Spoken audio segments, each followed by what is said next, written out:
जब तक किसी भी छोटी सी छोटी वस्तु का आपके ऊपर असर पड़ रहा है, असर पड़ना कोई ज्यादा घातक बात नहीं है, असर स्वीकार करना यह घातक बात है। आप समझ रहे हैं? सृष्टि में सब कुछ है, ना उसके बढ़ने से आपको कोई सुख मिल रहा है, न नष्ट होने से सुख मिल रहा है। आपका जहां अपनापन स्वीकृति हुई उसी का असर आपके ऊपर है। कहीं पूरा भूकंप आ गया, प्रांत का प्रांत गिर गया, हाँ थोड़ा हृदय से जब विचार करेंगे तो असर पड़ जाएगा, पर ऐसा नहीं पड़ेगा कि आप विक्षिप्त हो जाए। लेकिन आपका अगर एक कमरा भी गिर जाए तो असर पड़ जाएगा। आप जो स्वीकृति किए हुए हैं, जिस असर की जितनी मात्रा में, उतना ही आप बंधन युक्त हैं, दुखमय हैं, चिंतामय हैं, क्लेशमय हैं, अशांति में है। ये बहुत खास बात है। साधना का मतलब है पूरे विश्व ब्रह्मांड में भगवान की जितनी रचना है, इसका असर न रह जाए आपके ऊपर। तभी तो शांत भगवदाकार मुक्ति, वो आप हैं। ये आपका स्वरूप वर्णन किया जा रहा है। नित्य शांत आनंदमय अभाव रहित परम सुख राशि। ये असर विवेक के द्वारा बेअसर किया जाता है।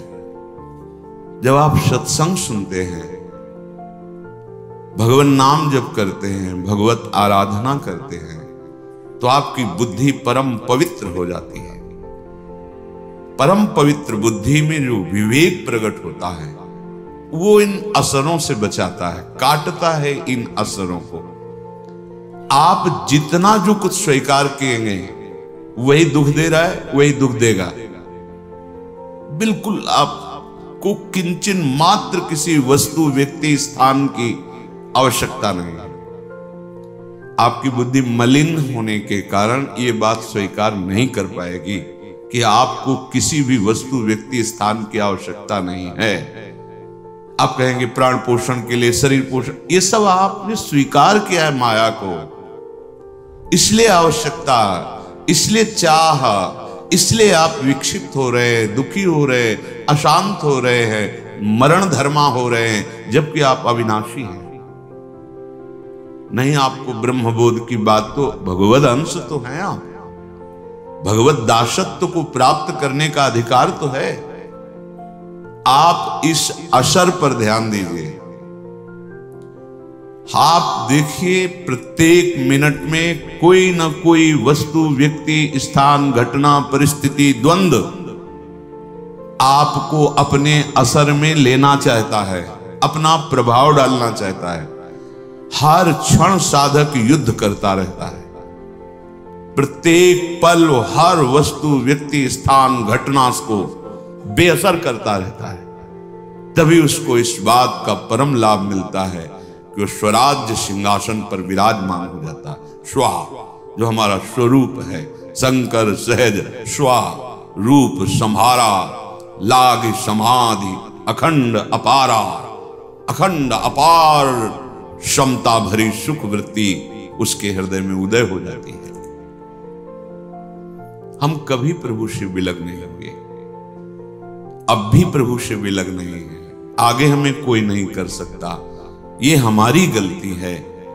हम स्वीकार करते चले जा रहे हैं मायाकृत असर को।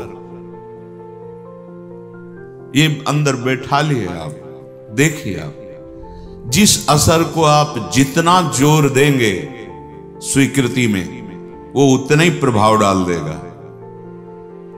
ये बड़े बड़े काम, क्रोध आदि शत्रु ये असर तभी दे रहे हैं जब आप इनका असर स्वीकार कर रहे हैं, अपने में अभाव मानकर। इनके द्वारा इस भाव में सुख मिलेगा, इस असर ने आपकी दुर्गति कर दी। अपने लोगों को आंतरिक विषय, ये सब चिंतन का विषय है। जो भगवत शरणागत जन होते हैं, उनके चिंतन में भगवान देते हैं। ये भगवत प्रदत्त बात है जो आपको सुनाई दे रही है। असर, हम काम भाव में सुख देखते हैं तो काम का असर आ गया। अहम भाव की पुष्टता, कामना में बाधा, क्रोध आ गया। संसारिक भोगों में सुख मिलता है इसलिए रुपया की आवश्यकता, लोभ आ गया। ये सब हमारे परिवार के प्यारे जन हैं, अंदर विराजमान प्रभु को न जानते हुए शरीरों में मोह हो गया। जो भी गुण वृत्ति आपके अंदर जागृत हुई, अभिमान कर बैठे। क्रिया को अभिमान के द्वारा स्वीकृत, मैं करता, जो वस्तु भोगी मैं भोगता, ये मेरे से आगे निकला जा रहा, मात्सर्यता। ये माया के जो प्रधान प्रधान दोष हैं, इनका हमारे ऊपर असर तभी पड़ेगा जब हम इसको स्वीकार करेंगे। स्वीकृति अस्वीकृति से काटी जा सकती है, पर ये स्वीकृति बिना भगवत स्वीकृति के तुम्हारे में सामर्थ्य नहीं कि इसे अस्वीकृत कर सके, इसे नकार सके, इसका असर आपके ऊपर ना पड़े, ऐसे तुम्हारे में सामर्थ्य नहीं है। खो चुके हो, स्वरूप को भूल चुके हो। इसलिए पहले स्वीकार करो कि हमारा युद्ध केवल इस बात का है कि कोई भी वस्तु, व्यक्ति, स्थान, घटना ये असर न डाल पावे। कैसे जानोगे कि आपके ऊपर असर पड़ रहा है कि नहीं? यदि भजन छूट गया तो असर पड़ गया। कोई भी हो, कोई वस्तु हो, व्यक्ति हो, स्थान हो, घटना हो, कोई भी। यदि हम प्रियालाल को भूल गए तो असर पड़ गया। अब आप देखो, इस बात को जांचो हृदय में। नहीं तो सच्ची बात है, प्रभु की प्राप्ति के लिए कोई साधना नहीं करनी, नहीं करनी। क्योंकि साधना असर मिटाने के लिए, आप असर मिटाएं भगवत बल से, तो आप देखेंगे कि वो थे, हैं, रहेंगे, वो खेल रहे हैं बाहर भीतर सब जगह। बहिरंतस्य भूतानाम चरम चरमेव च सूक्ष्मा तद विज्ञेयम दूरस्थम चांतिके तत्। दूर हैं, नजदीक हैं, भीतर हैं, बाहर हैं, दशों दिशाओं में हैं। समस्त चराचर में मेरे प्रभु खेल रहे, चराचर में और चराचर के रूप में। श्रीपाद प्रबोधानंद जी महाराज कह रहे हैं, श्री राधा माधव्योर यथा कदाचिन्न संभवी विरहा तदृश वृंदावनयोस् तथैव परमो विना भावः। इस बात को मत भूलना, हम अनाधिकारी हैं, अयोग्य हैं, पर हमें इस रस के लिए चयन कर लिया गया। सच्ची बात है, आपको स्वीकार करना होगा। नहीं, आप यहां नहीं आ सकते हैं, आप ये नहीं सुन सकते हैं, आप राधा नाम नहीं बोल सकते हैं, आप राधा चरणारविंद से चिन्हित इस रज में नहीं बैठ सकते हैं। ये प्यारी जी ने आपको चयन किया। जब मालिक चयन कर रहे हैं तो भी अपने क्या चिंता करनी? वैसे तो हम उनके योग्य नहीं, पर उन्होंने पसंद कर लिया। अब ये उनकी मौज की बात है। अब हमारी केवल एक बात रह गई है कि जिन्होंने हमें पसंद किया है, जिनकी हम अनंत जन्मों से खोज कर रहे हैं, इन्हीं की खोज कर रहे हैं। जिस दिन संसार का असर मिट जाएगा, उस समय तुम्हारे हृदय में ये सब हलचल समाप्त हो जाएगी। दुख, सुख, मान, अपमान, लाभ, हान, द्वंद, जितने, इसी को मिटाने के लिए हम खोज कर रहे हैं। उस परम सत्य की, उस परम अविनाशी की, उस परम सुख की, जो हमें मिटा दे इस द्वंद्वों के भावों से। हमारा जो भाव गलत बन गया द्वंदात्मक जगत में, ये सबकी समझ में नहीं आ गया। अध्यात्म है, सबकी समझ में आएगा। रुपया कैसे बढ़े ये बताओ, हमारा काम कैसे बने ये बताओ। ये घटिया स्वप्नवत, ये सब घटिया स्वप्नवत है। अब उनको समझाने के लिए नीचे की धरा में उतर के बात करनी पड़ती। कुछ भी मिल जाए तुम्हें, जब तक प्रभु नहीं मिलेंगे तब तक तुम्हें विश्राम नहीं मिलने वाला। कुछ भी बन जाओ, ब्रह्मा बन जाओ, इंद्र बन जाओ, कुछ भी, भटकना नहीं मिटेगा। प्रभु की बड़ी कृपा है कि भटकना मिटने वाला समय आ गया है हमारा। अब भटकना नहीं, अब हमें प्रभु की प्राप्ति ही करनी है।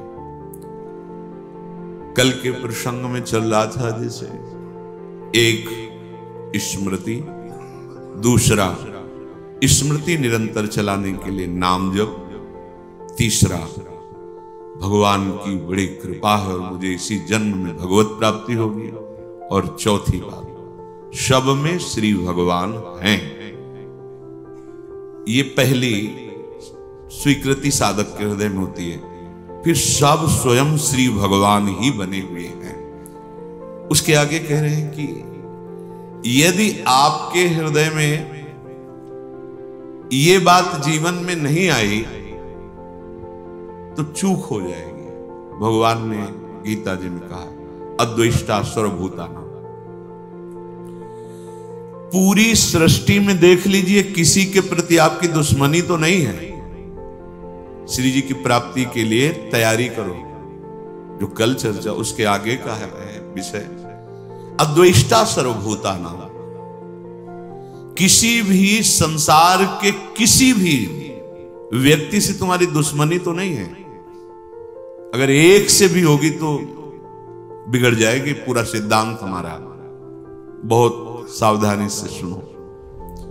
किसी भी प्राणी के साथ किसी भी प्रकार से यदि मन में तुम्हारे द्वेष बन चुका है, फौरन निकालो। उसका उपाय है, अनुभव का उपाय है। जहां वो सामने दिखाई दे मन से प्रणाम करो, सर भी झुकाओ।